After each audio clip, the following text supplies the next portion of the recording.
There's definitely not enough resources out there, and that's why I'm here. That's one of the reasons I decided to go into public service, was I didn't see representation. I didn't see folks that looked like me in power. I always say, if you're not at the table, you're on the menu, and I saw a lot of that happening within local government, state government, federal government, and so on. And so I'm here to create access and opportunity, and anyone that wants to talk with me throughout the rest of today or beyond, feel free, and I'll provide my contact information. But I will say this, this year, one of the first priorities of what's called our caucus at the state legislature, which is our leadership, is racial justice. And when we talk about racial justice, a lot of times, we think of correcting past mistakes, creating policies that try to dismantle what we call a destructive system. And I think, for me, racial justice is creating conditions for our young people, for our communities of color, and for everyone to thrive. And right now, we have a number of things going on within the city of Federal Way. I'm happy to say my alma mater, Federal Way High School, will be hosting or having our first ever pre-apprenticeship trade school program this fall. And so if you're interested in going into construction trades, painting, general contracting, electrical, maritime, all of that stuff, we're starting at Federal Way High School with 50 students. We have about 25, I think, already registered. But I was happy to launch that because I think it's important that our kids that don't want to go the college route or the military route have an opportunity to earn money right out of high school and get their certification. So it's sort of like running start for the trades. You get a dual high school credit and graduation, and then you'll get a certification in either one of those general contracting trades. So that's at Federal Way High School. We also got some funding for Open Doors Academy at Truman. So a lot of our young folks that are coming out of the juvenile carceral system that need support with reentry work, a lot of the work Out of the Box does, we want to provide an opportunity to get jobs right away. So we have funding for them to get access to, going up to Boeing, going to Microsoft and Google, getting out of the community and going out to opportunity. And so we have some funding this fall to start that with field trips. And then I think a lot of the issues that we see are because, a couple things. We haven't been funded, and so I know a lot of the work at the county through Best Starts for Kids, they're trying to create funding and those opportunities, but a lot of our funding is levy funding, and so it's not going to be sustainable unless we partner amongst different organizations. It has to be state, city, county, all coming together and creating those public-private partnerships to create more sustainable funding. Because the worst thing we can do is set up our organizations with funding for a limited time, and then it's not sustainable, and it's tough to have the capacity to keep going. And so I'm working on a capacity building funding bill this year so that we have sustainable funding, that whenever you're funded through one entity, you can get more funding through the state level, through the Career Connect Washington initiative by the governor. So I'm trying to connect our young people to jobs, and that's my main thing, is because our kids want money. Like, they want to start businesses, they are entrepreneurs, they are creative thinkers, artists. And so if you have a skill, you should be able to get funding to take it to the next level. And so that's what I want to do, and that's what we're starting to do, I think, this year. Awesome. You're a true politician. That's a very political answer. All right, let's move on to Lieutenant Micheal Coffey. Am I pronouncing that correctly? It's Coffey. Coffey, okay, like coffee. All right, Lieutenant Micheal Coffey. So you're here representing the Federal Police Department, correct? And so we want to know, how can we partner with the police department to create that bridge? Fiona, can you give them the mic? I think just at the beginning, just getting connected with organizations like this, and like what Mr. Bell is doing with Game of Life. I know I've spoken with him in the past and just heard the outreach that he has and the passion that he has, especially locally. For me, I work in the city of Federal Way, so really making those local connections, and Mr. Bell is, in the neighborhoods, out communicating with people. And then for us in law enforcement, it really is just becoming more engaged in the community, where we're not connecting with people just during times of trauma or times of police enforcement action, but being able to connect with people one-on-one, and that way we can engage with the folks of our community as people and not just as law enforcement. And I think that's sometimes a gap that we miss out on, is making those independent community connections in all of our communities. Federal Way is an exceptionally diverse city, and sometimes the cultural differences that we experience in all of those areas are challenging for us to make those connections with. So being open to receiving some of the support from the community and engaging with them and seeing where it is that we can be a help, being an outreach in those regards, and in the schools and being able to connect with the youth before they engage in other activity. I really think it's important to connect with youth before they get engaged with criminal activity and other associated communications that they have with youth in a negative context. Once they start down a road, it's really tough to bring people back. It can be done, but the road is much harder for those individuals who have made mistakes. Some of them haunt them for their entire life, and to be able to get the outreach to them ahead of time and early, I think, is the best way to do that. And for us, it's just, again, making those community connections and being a part of organizations like this, and the discussion. Where is it that the community sees us falling short in making some of those connections that we're not seeing as part of law enforcement? So hopefully with communication conversations like this, and just kind of being able to reach out to the local city, and then regionally, as we talk about King County as a whole and their incarceration level, and how we can help youth and young adults get past some of these hurdles that we're facing. Hopefully we can make a difference moving forward. Just as a follow-up, one of the things I do know about police departments is they do what's called a ride-along. Does Federal Way do that? And what is that? Does that help build a community? I think ride-alongs are a huge value.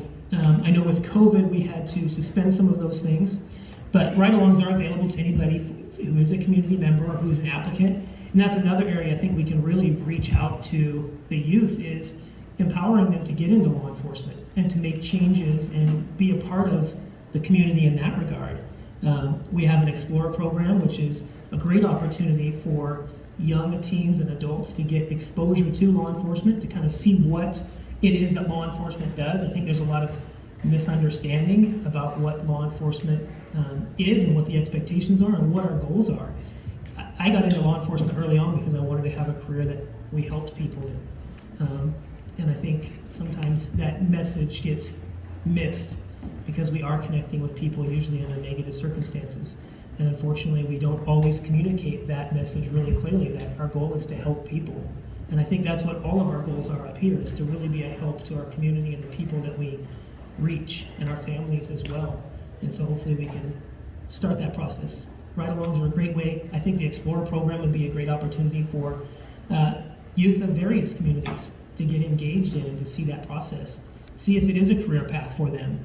Representative Johnson mentioned those opportunities in those trades. Those are great tools for young folks, especially who maybe choose not to go to college. They can't afford the financial burdens that come with that, but to be able to jump into a good paying job with some of those benefits ahead of time and really come out of school that way. Law enforcement can be the same thing, and the Explorer program is one of those tools that can be used to move forward and get engaged in the community in that regard.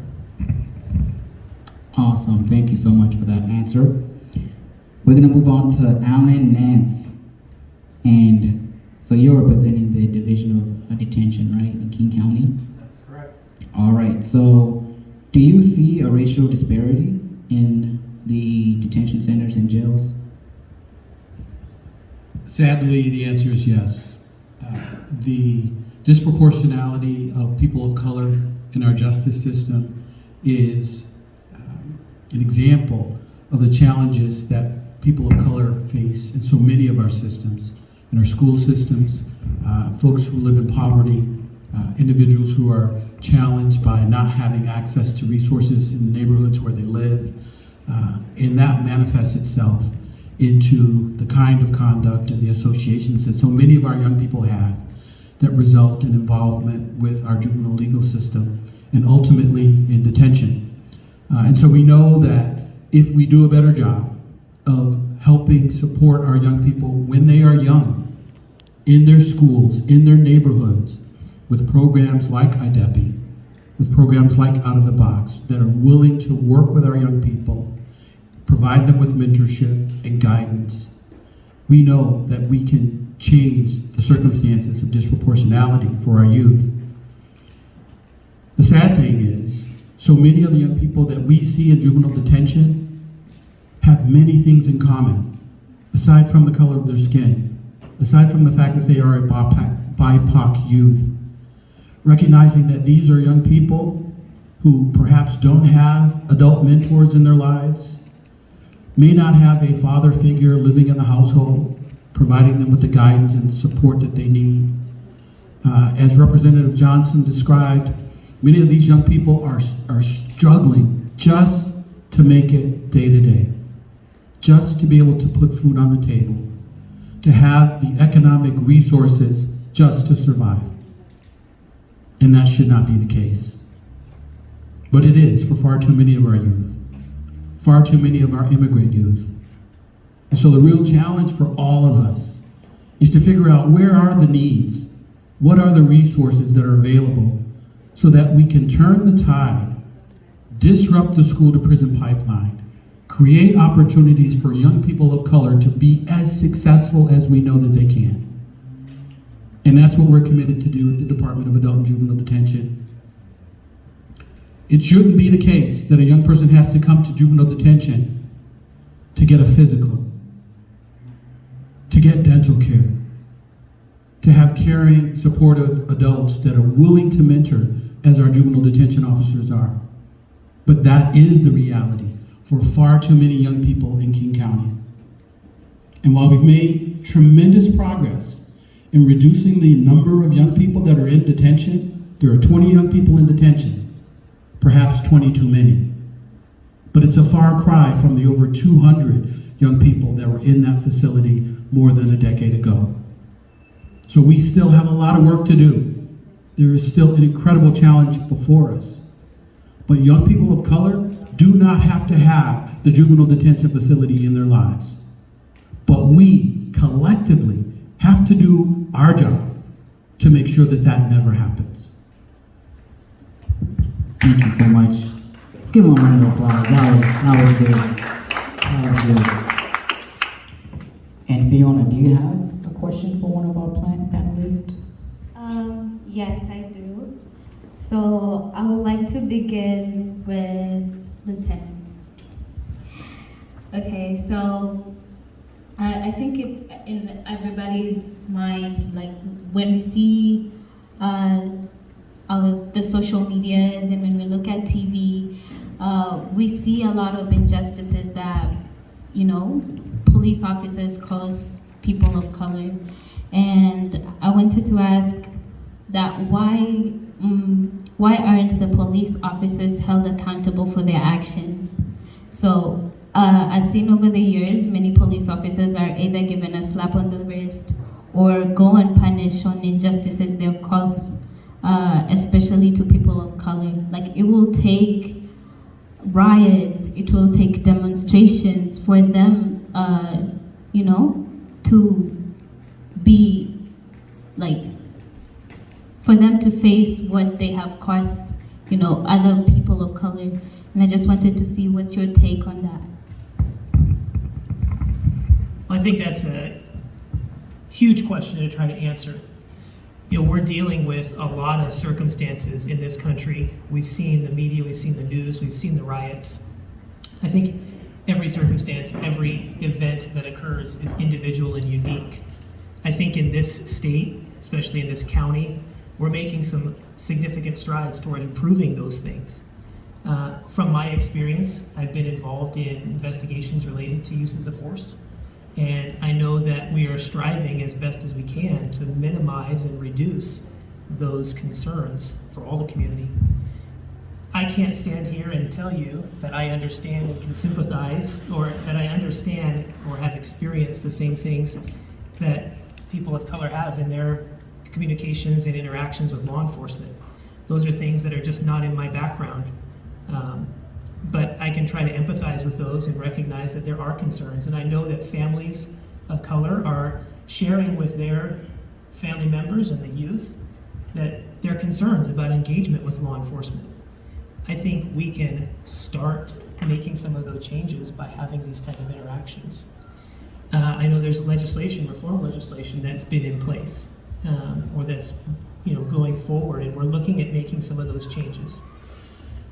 there's balances to that. Unfortunately, the things that we do in law enforcement and trying to protect people sometimes are not positive in the way that we have to deal with things. The goal is to keep people safe.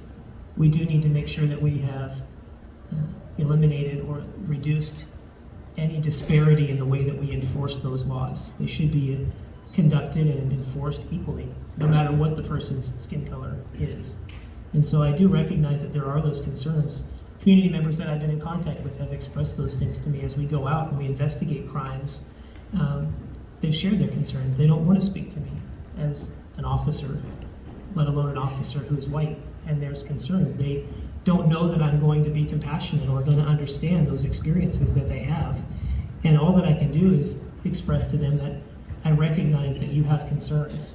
I'm here to listen to you and to try to be a part of that. I don't necessarily have an answer on how we can hold people accountable differently than we have. We're making those changes. We're trying to make sure that people who commit bad acts, whether they're officers or not, are held accountable. We also know that there are a significant number of law enforcement contacts with every individual, and that a lot of those go very well, and we are a help to all of the communities that we serve. That's the goal. So it's sad for me to, in law enforcement, to know that there is this concern when I go contact families, especially families of color, that they worry about how I'm going to interact with them. Is this going to be another stereotypical story of how law enforcement interacts with a family and engages that? But I hope that we can start to move forward with reform legislation, with some of the things that we see. There is a difference. The community has spoken up and has, indicated their concern. And so these are the steps that we take forward to try to ensure that those things don't happen in the future. Unfortunately, we can't go back and change the past. We can just learn from it and try to become better as we move forward. I'd like to say something to you, police officer, Lieutenant Coffey. Yes, sir. Let me ask the crowd as well. Everybody knows who George Floyd was, right? I'm pretty sure everyone knows that. And I believe that George Floyd was not the first black man to die. I would say that. But I do believe that that was the cracking point for our community. As everybody has died, when George Floyd died, we can clearly see that this was different. That this was the cracking point in our community, and people went crazy. And so I think people were upset. And what I would say is this: I think this is even more of a solution would be if we had 10 bad police officers that for whatever reason, let's say they happened to be racist, we would wish that the other 1,000 police officers would join us and say, hey, this was wrong. But I don't think that support was there. I felt like the 1,000 joined with the 10, which made 1,010 bad officers. So I think that's what, as a community, we saw, which it might not have been the case, but we would have loved to see that the police would have been like, okay, no, that was wrong, you need to be held accountable. But we felt like everybody was all together, that they all supported what happened. So I want you to speak on what happened.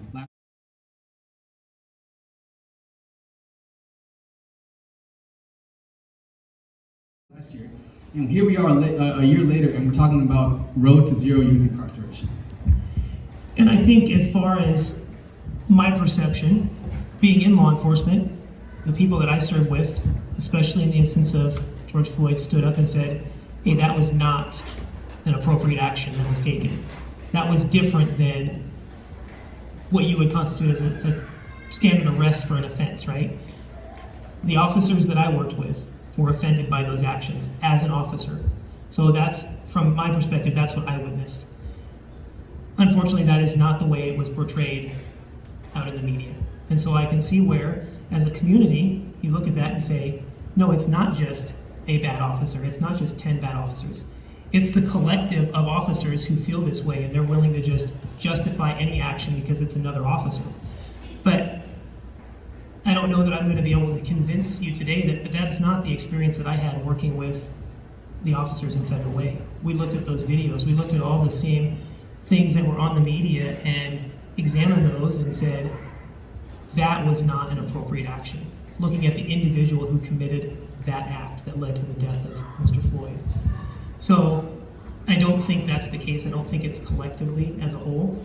I do think policing in the Northwest, especially in the Seattle area and King County, is probably very different than it is in other areas in this country. So I can't speak for how the other regions of our country reacted or how their officers responded.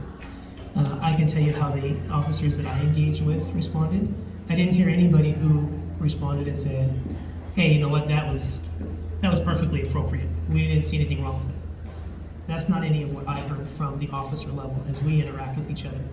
We looked at and we experienced some updates to our training. How can we update our training? How can we change the way that we respond to make sure that this is not the case when we go out and we have a contact with anybody and make an arrest? We need to look at our practices, our policies, make sure there's nothing within our agency that we would commit such an act. I know we do get annual bias-based police training. We get training on how to identify implicit and explicit biases and to try to ensure that any enforcement action that we take is not based on somebody's skin color or their sexual orientation or their religion, and really just being sure that we focus on impartial policing. It is a constant focus, a constant communication that we have in law enforcement.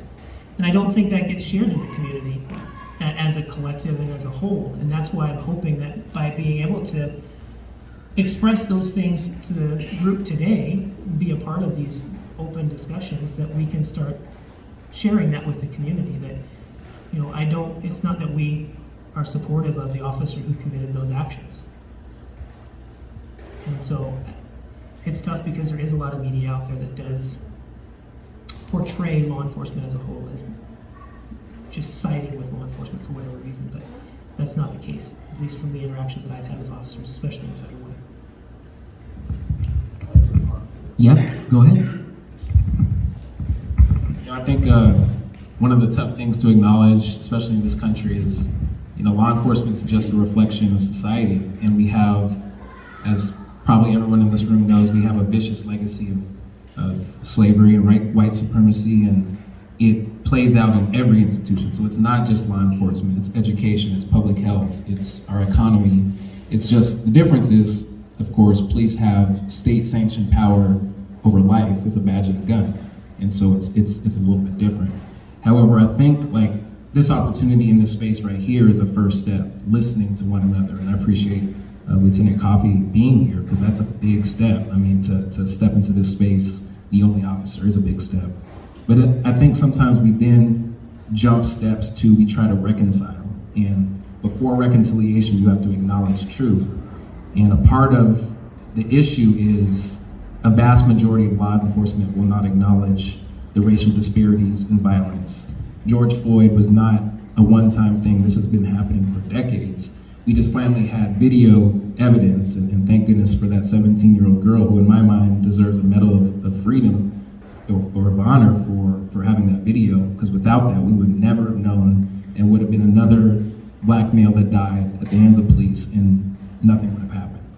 Now, I think in Washington State in particular, because we are seen as a progressive state and we're trying to do better, we have to lead in the space. So that's why this year I was proud to work directly with community and law enforcement on these issues, and it was not easy conversations. We were, you know, especially virtually where you don't have that relationship like here in person, we had tough conversations late into the night where we had to lift up every voice, even the voices we didn't want to hear, and we talked through these issues. Now, I think we achieved accountability, which is retroactive. So now if you commit an act of violence towards a community member, an officer will be held accountable. There will be independent investigations. There will be a process now that we never have had before to hold that officer accountable. What we have not yet achieved is justice, which is proactive, meaning George Floyd would never have happened. Breonna Taylor would never have happened. In Tacoma up the street, Manny Ellis would never have happened, because there would have been policies and procedures in place to prevent it. And so I think justice is our next step, and that's where we have to take a step forward in this state in trying to prevent that by creating more relationships with police, by diversifying our police and law enforcement departments. But it's also going to be an acknowledgement of truth that has to happen at every local level. And so I think that that's our next step, and that's our next mission and vision, hopefully for law enforcement, is reimagining what public safety looks like. It's working more with our mental health professionals. And that's not the law enforcement's job. That's policymakers like myself to put that in place and make sure that happens.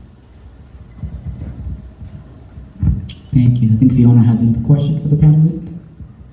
Yes, so this question is for A Nance.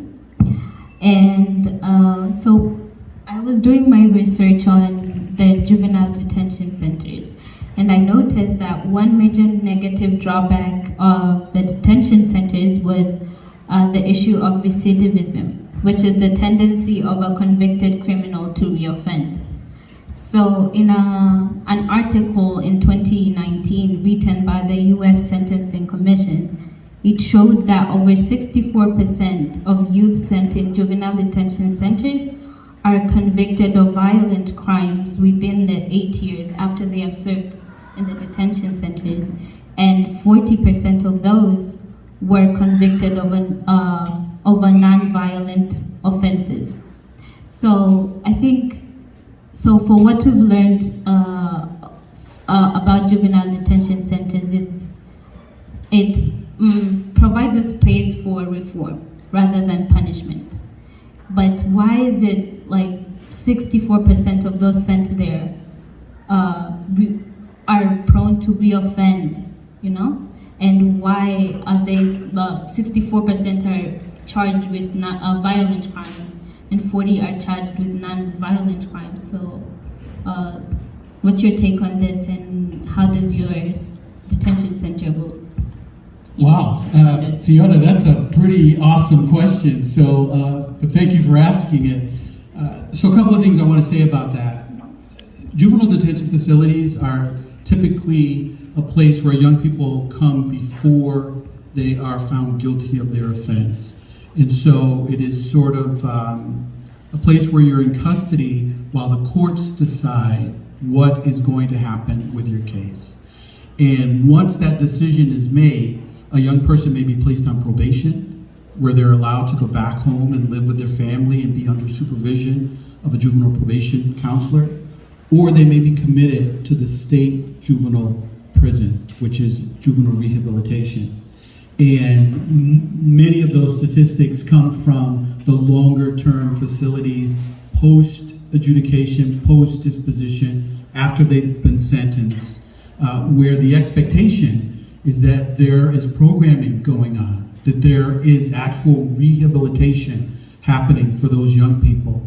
And sadly, our systems are badly broken. Unfortunately, far too many young people don't get what they need while they're in those environments. And so we have to do better than just simply housing young people in custody, warehousing young people in custody. We have to recognize that many of these young people have experienced trauma. Many of these young people need substance abuse treatment. Many of these young people lack supports within their community, family members, community members that they're connected to, so that when they return home, they have a job opportunity. They have post-secondary education opportunities. They have vocational training programs that can help them get to a place where they can have a career. And without those things, without those resources, the recidivism will continue to be high. And that's why we need to reimagine how our systems work. We need to reimagine what our focus is when we have young people in custody. And we have to make sure that we have fewer of them going into custody, getting their needs met in community before they get to that point where they become part of the recidivist statistic. Thank you for that. Did you have a follow-up? Did you guys have any follow-up questions? Okay. So this question is for all three of you, and so you can answer it just to make sure it's not too long. Can you explain the concept of community policing? We've heard that so many times. We need to go back to community policing, and we'll start with Jesse Johnson. I think it's a nuanced question, but I would say from my lens, it's a procedural justice issue. It's what is the procedure when the 911 dispatcher calls there's a crime and officers have to show up. I think we are starting to get there in the mental health space. in our state. We need more funding for it, but right now we have a program called DCR, Designated Crisis Response, where if 911 dispatcher says it's a mental health situation of any kind, they send out a mental health professional with the law enforcement officer. The mental health professional is supposed to do an assessment or a risk assessment to see if that person is an imminent harm to an officer, the family, or themselves even. And so once that assessment is done and it said, well, this person needs to get help, the officer is there to transport them through an EMT or ambulance to a mental health facility. One of the issues we have, though, is there's different definitions of imminent harm. So it's based on that individual there or that officer to determine, is that person going to hurt themselves or someone else in that moment? And so we have to do a better job at defining what imminent harm looks like. I personally think it should be a lower threshold, because I think there's too many cases where officers leave the scene, that person goes and commits a crime, or that person harms a family member or themselves. And so I think we need to, as a state, we need to lower the threshold, and that's a part of community policing, is working with our community on what that looks like. When a young person is stopped or questioned by police, there should be designated community-based folks arriving at the scene with the officer to help support that individual and their family, because too many times that young person then ends up on the street, and that's where we see a lot of issues. And I think we have a lot of work to do, because we haven't created the partnerships like through these organizations to help with that effort. And I think there should be a pathway. I mean, there should be licensed professionals that work in frontline responding to these situations to work with our law enforcement. We don't have pathway programs. If you want to be a youth, juvenile, mental health professional, there's not a lot of programs to do that work. And if there are, they're not really well paid. And so we have to do a better job at creating those pathways, because a lot of our young folks want to help their peers. They don't want to see their peers arrested at school. That's why we had the Youth Access to an Attorney bill this year, because when a young person is stopped in school by a school resource officer and questioned, a lot of times they end up saying things that is then later used in courts, and now they're behind bars or in the juvenile legal system, when they could have spoken to an attorney with juvenile legal expertise to help them navigate that conversation with the officer. So now it's mandated. When a young person under 18 is stopped, they have to have a consultation for an hour with an attorney before talking to the officer. So I think a lot of these things are a part of community policing, because it helps prevent the situation like Mr. Nance talked about, where now they have to get help and it has to be in a juvenile legal facility versus within the community, within community-based programs in the town that they live in. And I think that's where our problems arise, because now you have a record, now you can't get a job, now you can't get access to housing. And so we have a lot of work to do, and I think a lot of it is procedural justice. It's how we are reimagining our procedures to help that young person.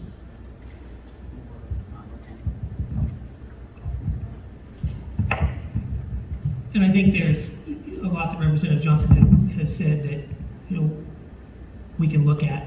For us in law enforcement, when we think of community policing, it's really about us as law enforcement getting out into the community and establishing those connections, being out with the people that we serve. And back decades ago, you had what was called an officer friendly, right? The neighborhood knew who the officer was that was in their patrol area, and you recognized them, and the officer recognized the people that they're serving. And I think we've gotten away from that. Some of the challenge with that is staffing models with all of law enforcement. We're stretched so thin. Our minimum staffing during the day for our city of almost 100,000 people is 7 during daylight hours, and then between 2 and midnight we have 9. It's really hard to engage with community members when you have all of these calls for service coming in. And we deal a lot with mental health calls. And I know a lot of the challenges. I'm not a mental health professional, and I don't necessarily know how to assess somebody who's in crisis with a mental health need. Is in the procedural things, we haven't seen the benefit to some of these programs that send out mental health professionals. I've called several times to have somebody come out, and you've been denied access to a mental health professional coming out and doing an assessment on somebody, or even trying to minimize my contact with somebody who's in crisis and requesting a mental health professional come out to the scene rather than me go respond there. because I am in uniform, and I know that in interacting with somebody in a crisis, maybe a person in uniform is not the best person to interact with him. I have a limited number of tools that I can work with. And so being denied access to some of those mental health professionals coming out there really becomes challenging. It is engaging community partners. It is becoming engaged in the communities that we work in and really establishing those relationships. That's part of what I think is the component of that community policing, and really working together with resources like this organization or like Mr. Bell's organization, and establishing a good working partnership with regards to the imminent threat in a mental health case. It's really difficult for us in law enforcement and to speak to family members who are suffering with members in crisis. They're dealing with sometimes a young family member or even decades worth of mental health issues. And where do you draw that line? When is an imminent threat? They said they don't want to harm somebody, but you walk away and 5 minutes later they're in a different place. They have a mental health issue. They're maybe bipolar or schizophrenic, and their mood and demeanor changes really rapidly. So being able to engage with mental health professionals that can make that assessment and give a better understanding is really a huge part. Mental health calls are a large portion of what policing is doing right now, and it's really difficult for us to facilitate those things. So as we work with community partners as part of community policing, but then also being present in the communities to be a more friendly face and recognizable and engage. And I know that's really difficult to kind of get over that hurdle because we haven't done that for a long time. But hopefully we can start seeing that become more prevalent. And as we get a more diversified police force, we get people in different communities and different cultural backgrounds who can share those things with each other and really engage in the city and in the county to make this a better organization and to better service the people of our city and of our state.